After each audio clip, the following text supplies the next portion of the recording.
Bueno, ahora vamos a ver, para terminar la unidad, problemas medioambientales para séptimo básico en historia, con el objetivo de reconocer la fragilidad del entorno ante la acción humana.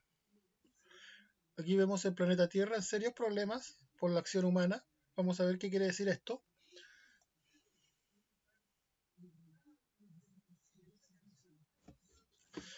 Primero que nada, ¿qué son los problemas ambientales?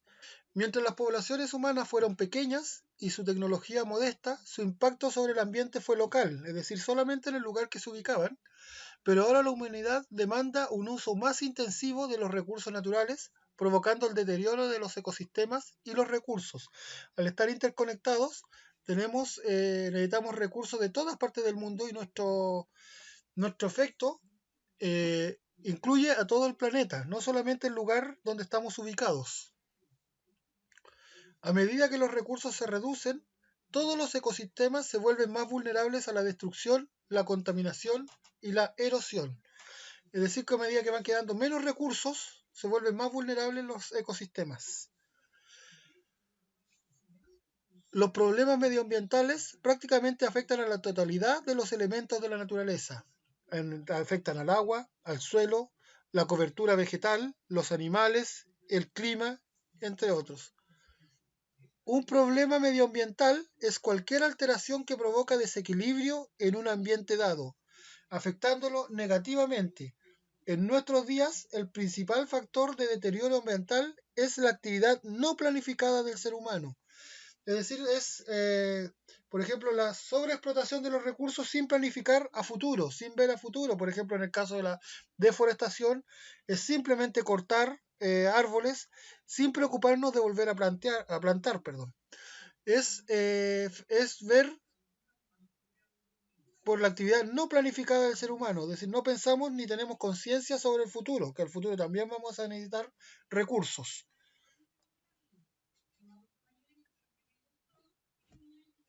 Por ejemplo, como hablábamos anteriormente, tenemos la desforestación o deforestación, que es la destrucción de la superficie forestal, como vemos acá. Puede ser a través de la tala de bosques o de árboles, o también de la quema de sectores del bosque. Aquí en este caso la fotografía es por la quema y produce un daño atmosférico, se pierde la biodiversidad y se erosiona el suelo. Daño atmosférico porque recuerden que los árboles es como se podría decir el pulmón del planeta, es el que recibe el dióxido de carbono para liberar oxígeno.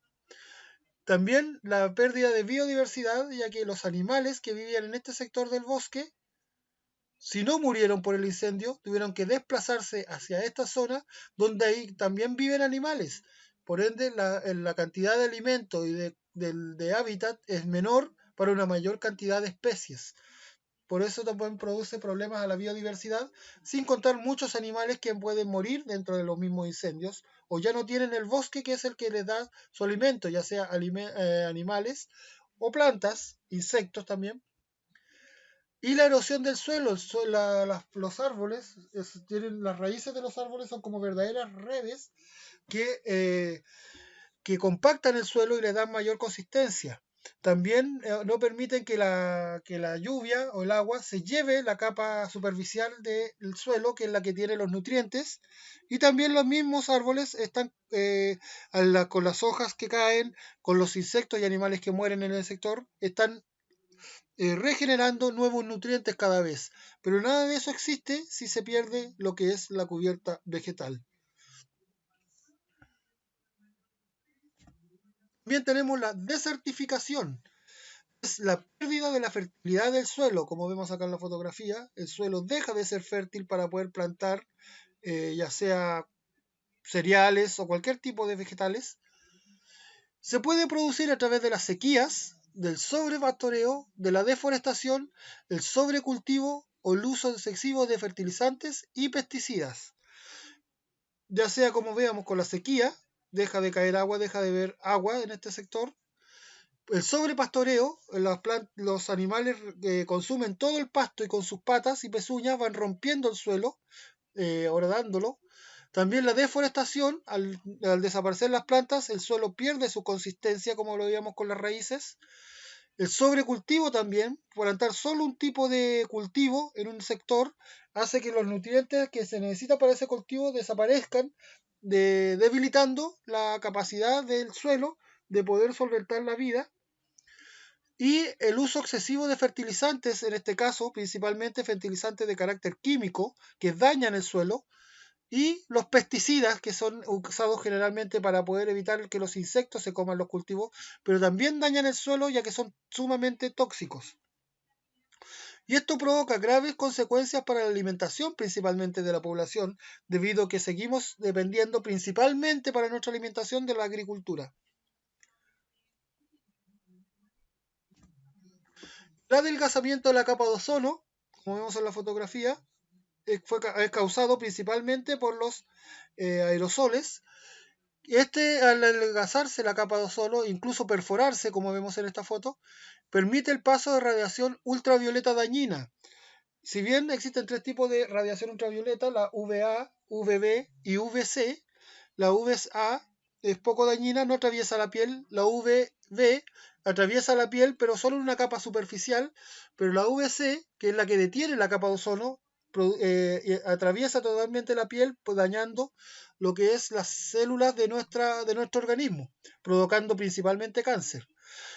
Es producido, como vemos, por los compuestos químicos de clorofluorocarbono, presentes en los aerosoles antiguos, todavía quedan en algunos casos, pero ahora los nuevos son más amigables con el ambiente.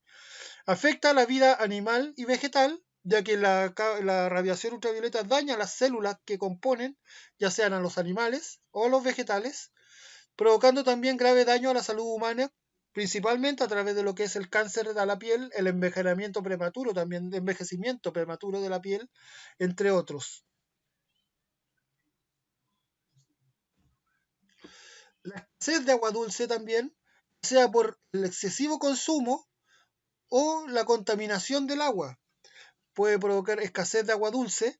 Como vemos acá en la fotografía, el niño tiene que viajar grandes distancias para encontrar un poco de agua dulce, que también como no se podría decir que sea potable.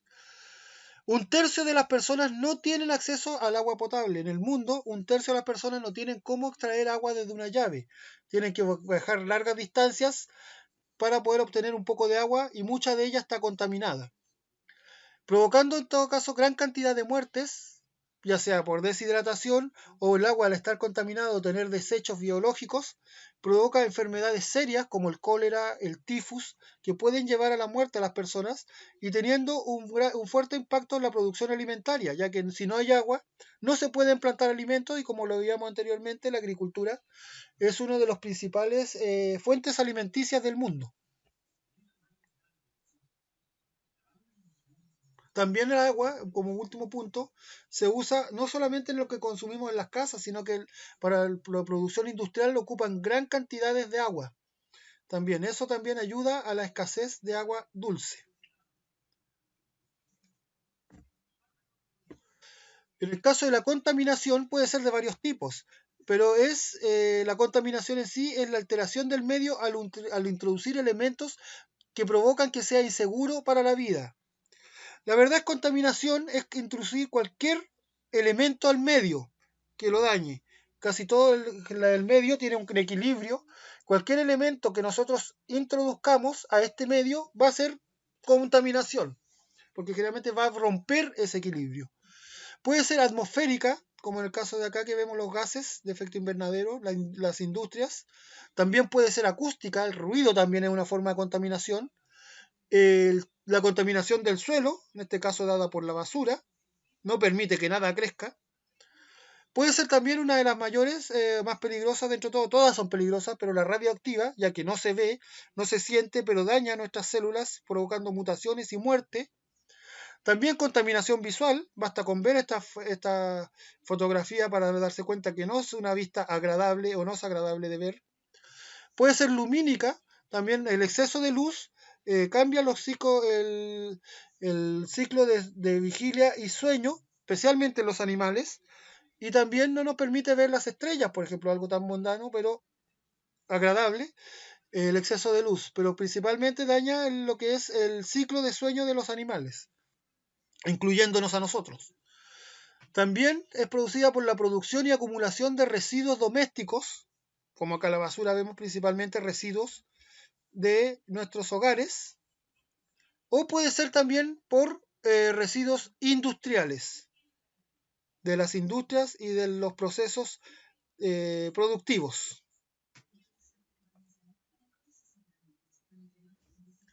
También tenemos la pérdida de la biodiversidad, sea por la destrucción de hábitat, como vimos en los bosques, ya no tienen dónde vivir los animales y no tienen la capacidad de poder adaptarse tan rápido y por ende mueren, o por la sobreexplotación, ya sea de plantas o de animales, lo que es la cacería o la matanza de ciertos animales para conseguir, en este caso, del elefante, por ejemplo, sus patas, porque algunos consideran que se ven hermosas, o el marfil del mismo animal, y para eso destruyen a todo el animal para conseguir esas partes.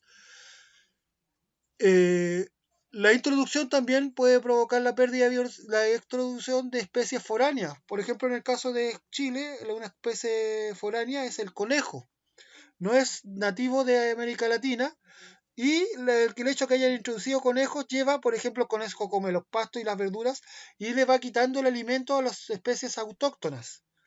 Por ende, puede haciendo que desaparezcan o los van desplazando.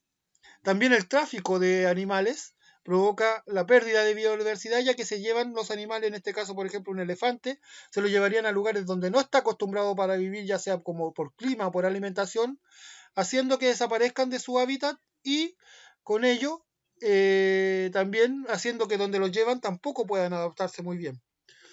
Y la caza de animales indiscriminada, especialmente de estos hermosos animales como los elefantes, ha llevado a la extinción de distintas especies. Y recuerden que es el hecho solamente que desaparezca una especie animal no solo afecta a la especie, sino que también a todo el ecosistema, como lo vimos el año pasado en las redes tróficas o la cadena alimenticia. Es decir, que no exista un herbívoro va a provocar que el carnívoro que vivía de ese herbívoro también muera y el exceso, y va a empezar a producir el exceso de crecimiento de plantas que también van a terminar dañando el medio ambiente o van a terminar dañando las propias plantas.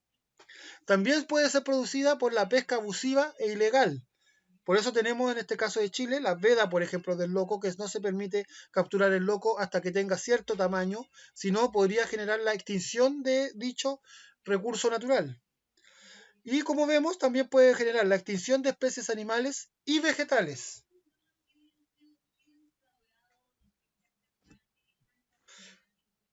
Otro es el derrame de petróleo, puede ser producido principalmente por accidentes ya sean plataformas y en los transportes petrolíferos. Afectan todo el ecosistema y ponen en riesgo las vidas humanas. En el caso aquí, por ejemplo, podemos ver esta ave bañada en petróleo, pero muy seguramente se ingresó en agua con petróleo para poder pescar y tiene todas las plumas incrustadas con este material que es viscoso, por ende por instinto el ave va a tratar de ponerse al sol pensando que es agua, pero el sol va a hacer que se vuelva aún más viscoso este material, por ende no va a poder volver a volar provocándole la muerte a dicho animal.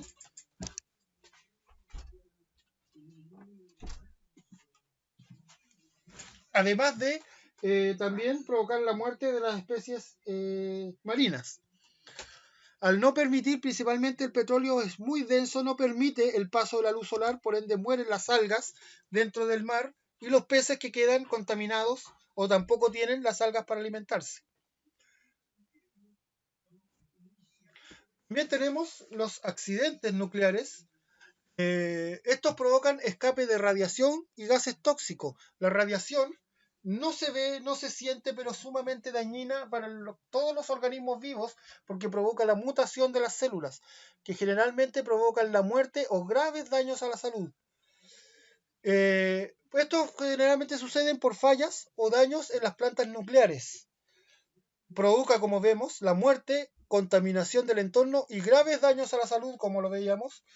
Los principales casos del que se han dado en la historia de fallas o daños en plantas nucleares han sido el de Chernobyl de 1986, que fue la explosión de un reactor que liberó gran cantidad de radiación al ambiente, y provocado por un descuido humano, y el caso de Fukushima en Japón, en el año 2011, que fue provocado por el terremoto del mismo año y posterior tsunami, que dañó lo que son las instalaciones o los reactores nucleares. Aquí vemos no solamente fuego y humo lo que está saliendo desde este lugar, sino que junto con ello sale lo que es radiación, que no podemos ver, como decía, pero afecta todo lo que está alrededor, ya sea las vidas humanas, los vegetales, los animales, todo queda dañado con esta radiación.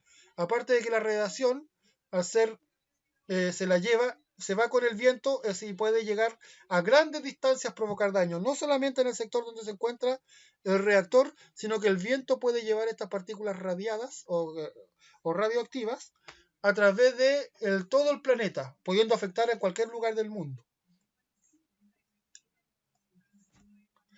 Tenemos también el calentamiento global. Esto es producido esto produce el aumento progresivo de la temperatura promedio del planeta, provocando el conocido ya cambio climático. Esto se produce principalmente por los efectos de gases de invernadero, como el CO2 o dióxido de carbono. Como vemos acá, por ejemplo, ingresa el calor del Sol hacia la Tierra, choca con la superficie terrestre, como decirlo de alguna forma, y rebota. Alguna parte del calor vuelve a la Tierra quedándose dentro de la atmósfera, por eso nosotros tenemos un clima que nos permite un clima relativamente estable, muy cercano a los 0 grados, o sea, templado, para poder vivir, porque hay una parte de ese calor queda dentro del planeta, pero el otro se disipa, rebota y sale hacia el espacio, y por ende no aumenta mucho la temperatura. Pero en el caso de que está lleno de gases invernadero, como vemos acá, especialmente dióxido de carbono, ingresa el calor de la misma intensidad, pero ya no sale, es decir, que los gases provocan que choque nuevamente el calor, volviendo a la Tierra, mayor cantidad de calor ya no se difunde en el espacio, queda atrapado en la Tierra provocando el aumento de la temperatura terrestre. Y con ello el cambio climático, ya que el clima está muy basado en lo que es la temperatura de nuestro planeta, especialmente la temperatura del océano.